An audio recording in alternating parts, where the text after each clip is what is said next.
Hi everyone, mapayapang Biyernes po sa inyong lahat. Kumusta po kayo? Again, sana lahat kayo ay nasa mabuting kalagayan saan mang parte kayo ng mundo ngayon. Sunod-sunod yung mga post ni Rose Martin sa kanyang social media account tungkol sa hindi magandang experience sa Coron, Palawan na kung saan ay nagbabakasyon doon. Ang tinatawag nilang Team Malakas na kung saan kasama nga ni Rose Martin ang kanyang pamilya at si Rendon Labador at iba pang mga vloggers. And as usual, kadalasan kung saan pumupunta si Rosmar, hindi nawawala yung pamimigay niya ng tulong sa mga tao. Alam natin na napakarami rin talaga ng pera ni Rosmar na kung saan parang hindi na mahirap sa kanya ang mamigay, lalong-lalo na ng cash sa mga mahihirap na tao. Pero despite sa ginagawa niyang ito, marami pa rin ang hindi natutuwa sa kanya. Meron pa rin talagang nambabash sa kanya, katulad ng nangyari sa Coron, Palawan. Nagulat ang lahat nang lumabas ang isang video na kung saan sinugod ni Rose Martin at ng Team Malakas ang isang empleyado sa Coron Municipal Hall. Ang empleyado ay kinilalang si Joe Cayabyab Trinidad.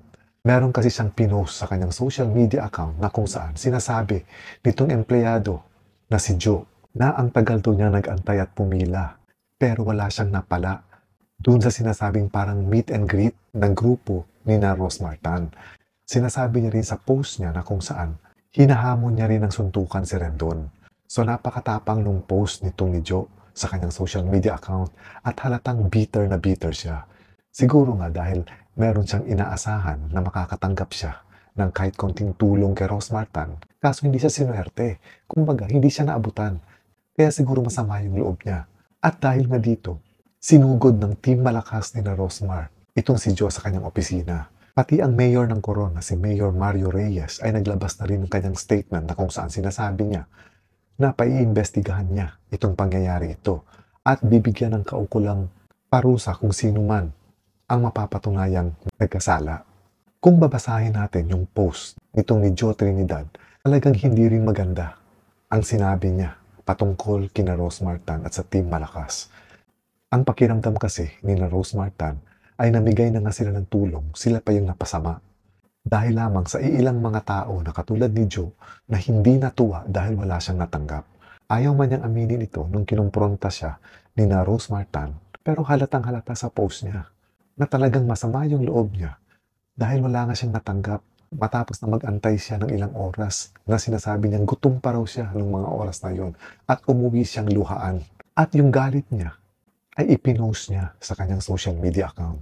Ito yung sinasabi nating maling ginagawa ng mga tao, lalong-lalo na kapag kagalit sila. Meron nga tayong kasabihan na kapag kagalit ka, kung pwede lang huwag ka munang magsalita at lalong huwag ka munang mag-post dahil malamang masasakit na salita ang lalabas sa bibig mo. And at the same time, pagsisisihan mo ito pag nawala na or humupa na yung galit mo. Ganito yung nangyari kay Joe Trinidad. Nakalimutan niya na naman yung sinasabing think before you click. Huwag kang padalos-dalos na mag-post ng galit mo at mang-aakusa ka sa mga taong wala namang ginawang mali sa'yo. Kung masama ang loob mo sa team ni na Rose Martin dahil hindi ikaw ang isa sa mga pinagpala na makatanggap ng tulong mula sa kanila, mali pa rin na pagbuntunan mo sila ng galit dahil unang-una, hindi naman sila mamimigay para sa'yo lang. Kumbaga, kaya nga meron silang mga palaro o baka meron silang ginawang mga paraffol dahil napakarami ang nandoon na gustong makatanggap ng konting biyaya mula sa kanila. Pero hindi ibig sabihin ito na porket empleyado ka ng munisipyo ay ikaw nang magiging priority nila na isa sa magiging mga mapapalad na mabibigyan ng tulong nila. Wala pong ganong usapan. Kaya yung galit mo ay misplaced at idinaan mo pa sa social media na kung saan alam mo malaki ang chance na magba-viral ito or magte-trending at makakarating ito sa mga taong pinariringgan mo.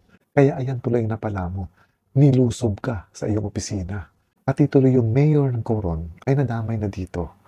At ito yung mas delikado dahil kumbaga pwede kang masisante sa trabaho mo dahil hindi nagiging maganda yung representation mo bilang empleyado ng munisipyo ng Coron. Nagmukha kang pera. Nagmukha kang nag-aabang ng abuloy o nag-aabang ng lagay sa inasal mo. At ngayon nga, matapos kang mahimasmasan, eto ka ngayon, hihingi ka ng tawad, magpa-public apology ka. Pero sabi nga nila, the damage has been done. Pero okay na rin yung kahit papano na nahimasmasan ka at nag-public apology ka. Nang sa ganon, mabawi mo kahit papano yung mga sinabi mo. Trinidad na taga-barangay 4, Corong, Palawan, na humihingi po ng sorry kay Ms. Rosemar at sa Team Malakas. Dahil sa pinost ko po sa social media na Dear Rosemar at Team Malakas, ginagamit nyo lang ang mga taga-Coron para sa mga vlog-vlog nyo at SOCMED. Dismayado dahil naghintay sila ng isang oras at gutom at lalong ginagamit nyo mga staff para mag-assist sa inyo, tapos wala kayong inabot kahit 5 duling. Kayo ba naman ang magpalaro ng bring ni Pustiso, hindi nyo nga hinawakan? Huwag nyo sabihin malaki pa na ubos nyo, kakapamigay kumpara sa kikitain nyo. Sana, namigay na lang kayo sa daan, natuwa pa mga tao kaysa sa ginawa nyo. Pinaasan nyo na ginawa nyo pang mga bata.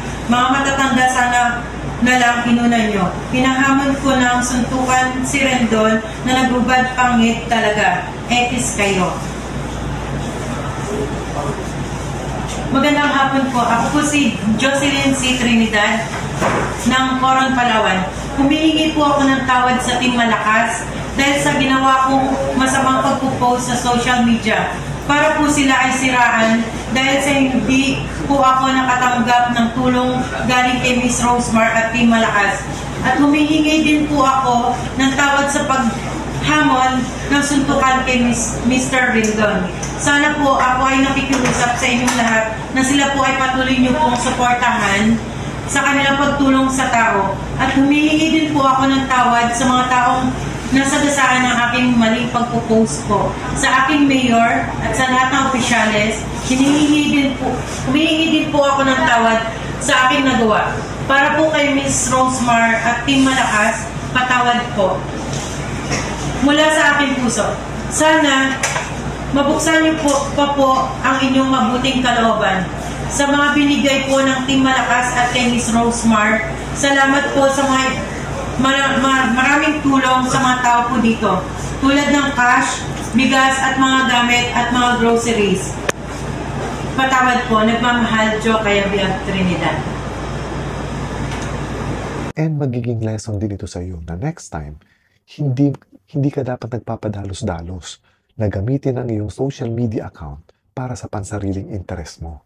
Dahil hindi lahat ng mga kakalabanin mo ay hindi ka babalikan. Katulad na nangyari sa iyo kanina na kung saan sinulong ka ng team ni Rosemar Tan. Sino mag-aakala na pupuntahan ka sa opisina mo at papahiyain ka dahil naka-video ang lahat habang kinukumpronta ka ng grupo ni Rosemar Tan.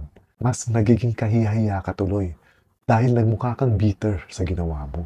So next time, mag-ingat sa mga pinopost sa social media. Lagi nating isapuso ang sinasabing think before we click. And this is all for now mga kaibigan. It's Friday once again. Tomorrow will be weekend na naman. And I hope mag-e-enjoy kayo at magiging mapayapa ang mga weekends natin. Once again, maraming salamat ulit sa inyong panonood. Ingat po kayong lahat. Amping mo kanunay and God bless.